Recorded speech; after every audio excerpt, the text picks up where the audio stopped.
the best-selling racing video game of all time. What will it be like when it runs on the PlayStation 2, a console 10 times more powerful than anyone out there now? This is Gran Turismo 2000, the next game in the Gran Turismo series produced by Kazunori Yamauchi. Recently, he gave PlayStation Underground an exclusive interview on his plans to take advantage of the new console. Although early in development, he hinted at a whole new level of video gaming. This time out, we hope to change the way people enjoy racing games. There'll be something new in the entertainment experience and how users are part of the game. I'd like to say more, but the exact details are still being set.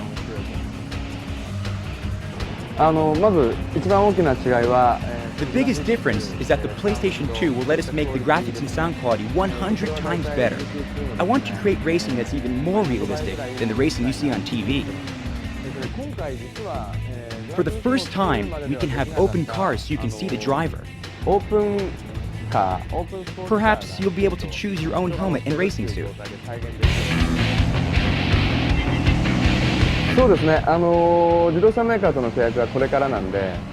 I plan to increase the number of cars, adding 5 to 10 for each territory: Europe, Japan, and North America. I might include the new Corvettes and new Camaro. There are many cars I'd like to add, but gamers should understand it takes a tremendous amount of negotiations to license a car from its maker. If you don't see your favorite car in the game, it's not because I didn't want it. Would it help if gamers wrote to manufacturers of cars they'd like to see in the game? Yes. Along with the new cars, I would like to add maybe 5 to 10 new courses, including dirt tracks and the drag racing mode. The PlayStation 2 gives us the power to change the weather as well as the time of day for each course. This will add lots of variety. We also now have the opportunity to develop a more advanced artificial intelligence. We want the computer-driven cars to react to what you do with an almost human emotion. If you cut one of them off, that driver might show his anger by racing harder against you. Or he might spin and get scared, and you would feel it. I can't go into more details just yet. Another new factor is the PlayStation 2's new DualShock 2 analog controller. It registers 256 levels of pressure sensitivity. We're experimenting with this and hope to use it for a more subtle control of braking. In GT1, we needed to have anti-lock braking. That's not as realistic as what we can now achieve.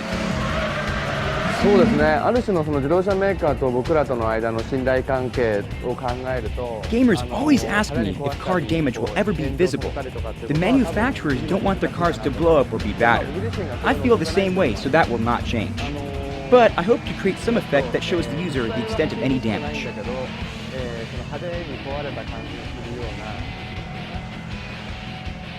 Plans have been announced for PlayStation 2 to be supported by a broadband network in 2001. We wondered what effect this might have on the Gran Turismo series. I have a vision of Gran Turismo's network racing. It's much bigger than one-to-one, but I can't go into specifics yet. One thing a network could do is let racers share times and establish rankings. This is a very important part of racing games. But in addition, a network could let them share communication on how to take certain corners or courses. That is very important to me as well. Gran Turismo is fulfilling a love for cars that Yamauchi-san has had ever since he was a boy. Now in developing the series, he gets to travel the world and test its greatest cars on its most famous tracks. But he's made a discovery.